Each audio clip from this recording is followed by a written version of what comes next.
accéder aux choses visibles, mais celles qui sont invisibles, car les choses visibles sont passagères. Bien-aimés dans le Seigneur, les choses que tu vois sont passagères, mais les choses invisibles sont éternelles. Il est temps que tu puisses changer au focus, que tu changes ta manière de voir les choses. Je l'ai dit la fois passée, que tout ce que tu as comme sens sur toi, tu as une doublure aussi dans le spirituel. Si tu es capable d'écouter aujourd'hui par ton nuit, si tu es capable d'écouter, en d'autres termes, ton esprit est capable d'écouter aussi. Si tu es capable de voir, ton esprit est capable de voir aussi. Alors, pour que tu puisses activer ton âme spirituelle, ta personne spirituelle, il te faut prendre des précautions pendant que tu es encore sur cette terre. Oh Jésus de Nazareth, que tu es merveilleux, mon Dieu.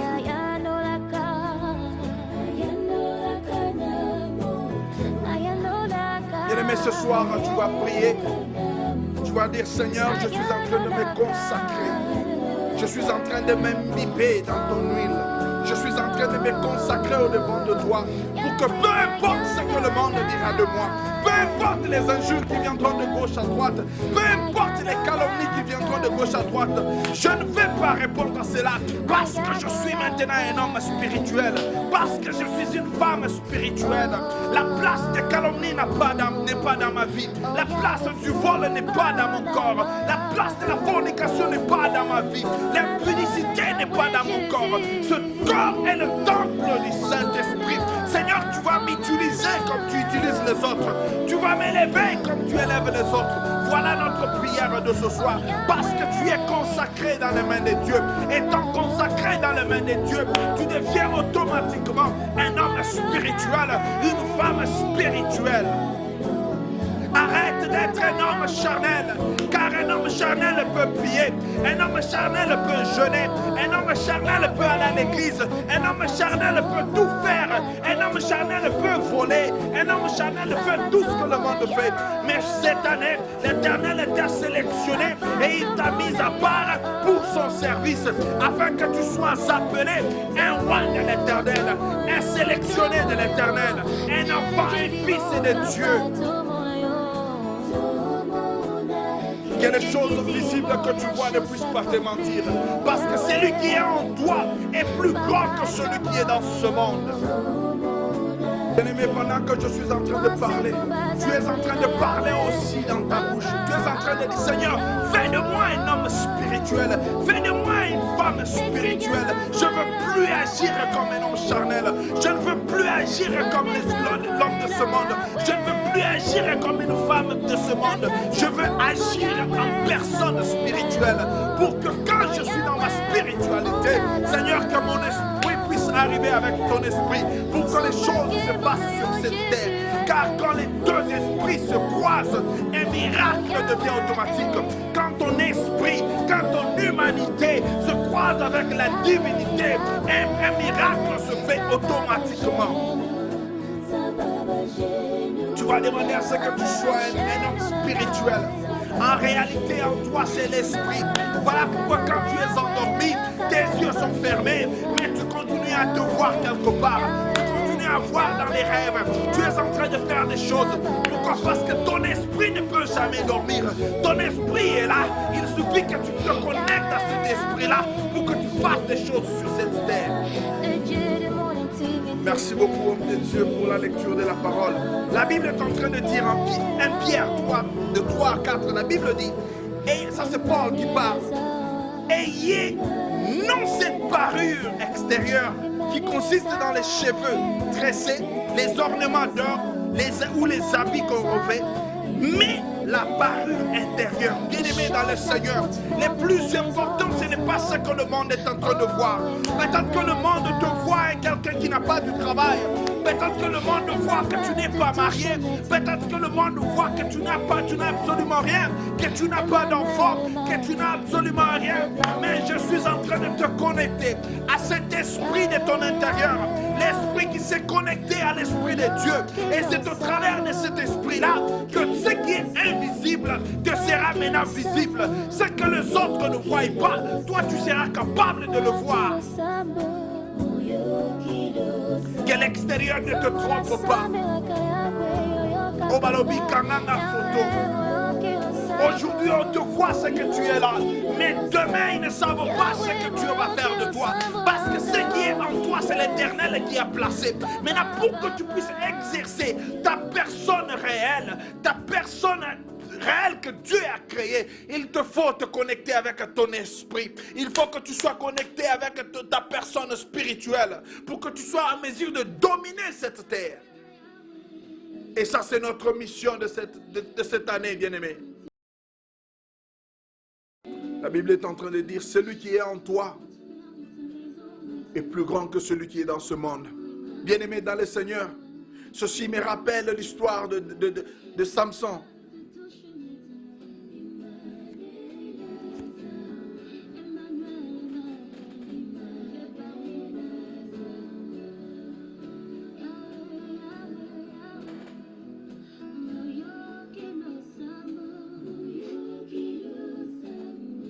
Bien-aimé dans le Seigneur, la Bible est en train de dire que celui qui est en toi est plus puissant et plus grand que celui qui est dans ce monde.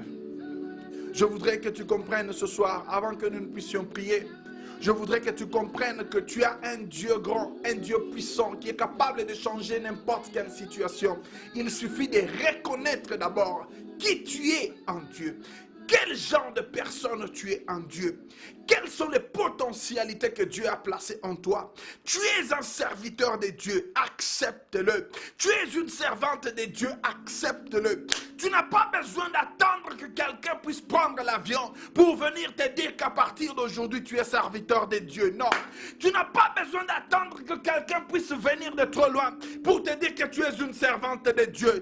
Tu te connais toi-même. Et c'est en ce moment-là que la guerre est en train de se lever dans ta vie. Parce que tu as déjà découvert qui tu es. Tu as déjà découvert ton identité. Et quand le diable reconnaît que tu viens de découvrir ton identité, la guerre se lève, bien-aimé. Alors tu dois te lever en esprit pour combattre aussi en esprit. Parce que toutes les armes dont la Bible est en train de parler, ce ne sont pas des armes qui sont visibles, mais ce sont des armes qui sont spirituelles. Quand tu connais qui tu es, tu sauras comment te défendre, bien-aimé. Ô Jésus de Nazareth. Bien-aimé, quand tu lis dans le livre de 1 Samuel 17, tu vas te rendre compte que quand David est arrivé au champ de bataille, quand David est arrivé là où il y avait Goliath, j'ai aimé ce que David a fait. David n'a pas demandé beaucoup de questions, mais David a posé la question: qu'est-ce qu'on donnera à celui qui tuera? Bien-aimé dans le Seigneur, David n'a pas voulu demander qu'est-ce qu'on va donner à celui qui va se battre avec celui-ci. Qu'est-ce qu'on va donner à celui qui va se battre avec Goliath? Mais David est en train de dire, automatiquement il dit, qu'est-ce qu'on donnera à celui qui tuera? En d'autres termes, il se connaît déjà. Il sait déjà que celui qui est en lui est plus fort. Il déclare déjà qu'il va tuer la personne. Pendant que Goliath attendait un combat, David lui annonce déjà qu'il va couper sa tête et que les oiseaux du ciel mangeront cela. C'est comme ça que tu dois te comporter, bien-aimé. Tu dois savoir que tu es déjà un élément, un sélectionné de Dieu. Partout où il y aura des combats, sache que c'est toi qui dois gagner. Les combats que tu peux trouver au travail, là, c'est toi qui dois gagner. Les calomnies qui sont dans ton quartier, c'est toi qui dois gagner. Les combats que tu trouves dans tes finances, sache que tu dois toujours gagner. Parce que celui qui est en toi est plus fort que celui qui est dans ce monde. Oh Jésus. Quand le diable vient te combattre, bien-aimé, tu dois l'amener à comprendre que tu es un sélectionné du Seigneur. Tu dois l'amener à comprendre que même le combat sur lequel, le terrain de bataille doit être consacré. Bien-aimé, la raison même pour laquelle que Goliath était tué, ce n'est pas seulement parce qu'il avait compris qu'il pouvait le tuer, mais c'est parce que même le terrain sur lequel, dans cette vallée-là, dans cette vallée où le combat devait se faire, cette vallée n'appartenait pas aux gens de Goliath. Oh Jésus de Nazareth, Éternel désarmé, Ce soir, nous sommes là, Dieu puissant. Rissolé des brailles. Nous sommes là ce soir, Dieu puissant.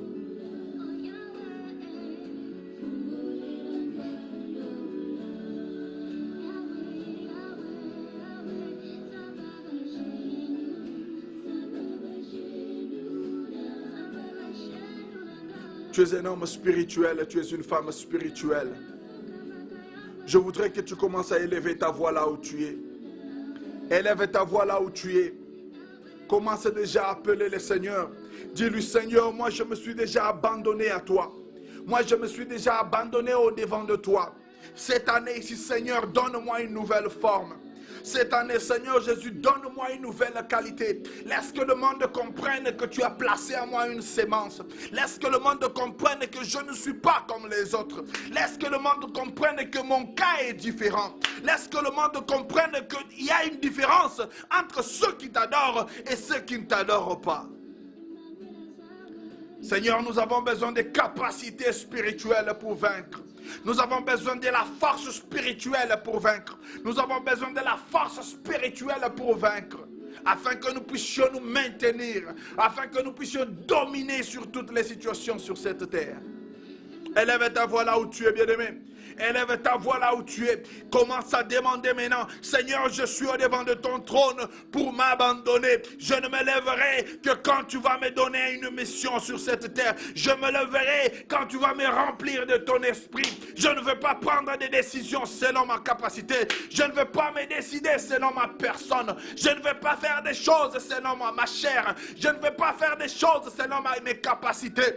Mais laisse-moi me produire. Laisse-moi faire des choses selon l'esprit qui est en moi. Car tu as dit que ce corps est ton temple. Habite en moi maintenant. Élève ta voix là où tu es. Demande au Seigneur d'habiter en toi. Que son esprit puisse habiter dans ton corps. Afin que tu puisses réaliser tes rêves. Afin que tu puisses réaliser tes projets.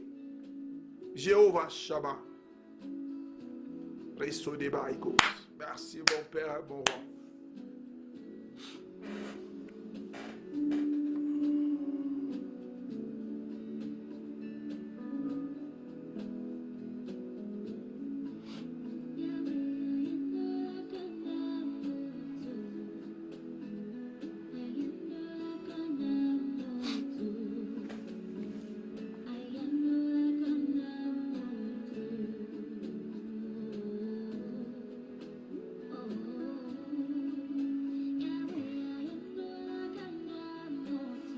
Élève ta voix, bien-aimé, là où tu es. Élève ta voix. Pendant que tu es en train de prier, toi, tu as une alliance avec Dieu. Toi, tu as une alliance. You've got a covenant with God. Tu as une alliance avec Dieu. Voilà pourquoi à 7 heures, au lieu de dormir, à 7 heures, tu es là en train d'élever ta voix. Élève ta voix et prie. Merci, mon Dieu, mon roi. David est arrivé et David est en train de dire, mais qui est cet incirconcis? En d'autres termes, il est en train de dire, mais qui est ce monsieur qui n'a pas d'alliance avec Dieu?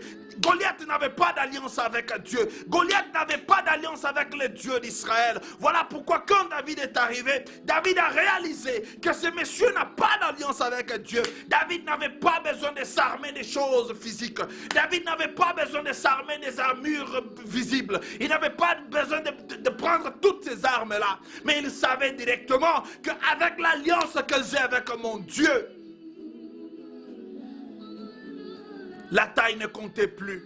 La taille de Goliath ne comptait plus. Parce que David avait une alliance avec Dieu. Tu as une alliance avec Dieu. Le Seigneur te sélectionne cette année pour que tu puisses le servir. Alors donne-toi à lui. Ouvre toutes les parvis. Ouvre tout ce que tu es.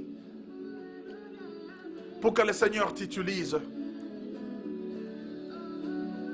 Étale tes défaillances. Dis-lui, Seigneur, de moi-même, je ne saurais pas. De moi-même, je suis faible, éternel et désarmé. Élève ta voix là où tu es bien-aimé. Élève ta voix et crie au ciel. Dis-lui, Seigneur, avec l'alliance que j'ai, je me consacre à toi. Que tout ce que je dois toucher puisse prospérer. Moi, je suis ton fils, je suis ta fille. Je suis sélectionné dans le royaume de Dieu.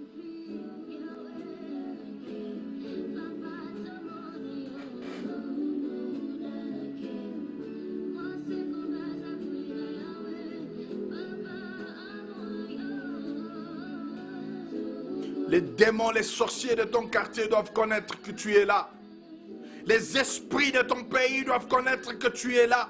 Ils doivent reconnaître que tu as un esprit supérieur comme Daniel. Tu as un esprit supérieur. Et tu auras aussi à dire, mais qui est ce païen qui peut détruire ma vie? Qui est cet impudique qui veut toucher à ma famille? Qui est cet incirconcis qui veut toucher à mon foyer? Tu vas élever ta voix et tu es en train de dire, qui est ce païen qui peut toucher à ma famille? Qui est ce païen qui veut toucher à mes business? Qui est ce païen qui veut toucher à mes enfants? Qui est ce païen qui veut toucher à mes projets?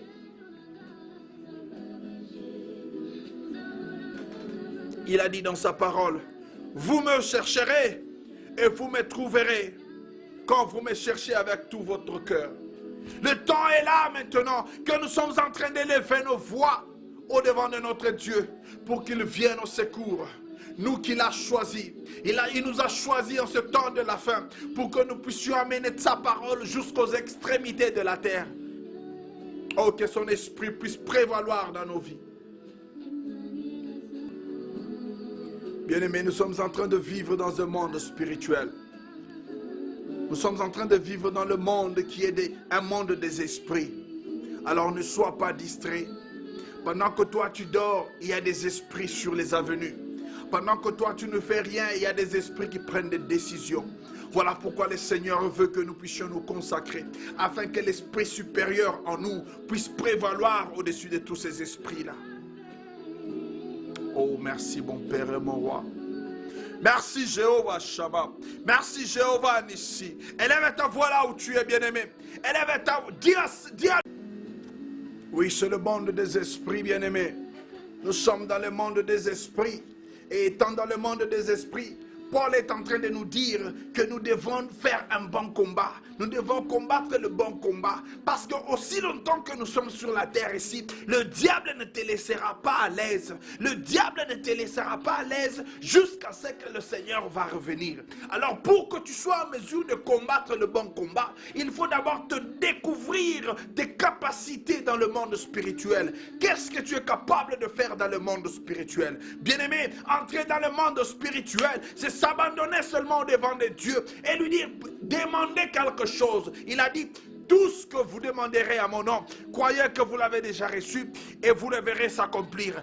Alors tu vas lui demander, Seigneur, ouvre mes yeux, que je sois en mesure de voir. Ouvre mes oreilles, que je sois en mesure de voir. Parce que le combat qui est là, c'est un combat perpétuel jusqu'à ce que le Seigneur revienne. Et la Bible est en train de promettre, Dieu lui-même est en train de promettre tout le temps. En Apocalypse, il le dit 7 fois. Il dit, à celui qui vaincra, je donnerai. À celui qui vaincra, En d'autres termes, il y a un combat auquel même le ciel est au courant de cela. Même les esprits, ils savent qu'il y a un combat. Mais il n'y a que les distraits qui pensent que tout arrive au hasard. Il y a un combat, bien-aimé. Tu dois t'armer avec l'Esprit de Dieu pour que tu sois en mesure de vaincre. Car la Bible est en train de dire, à celui qui vaincra, je donnerai la manne cachée.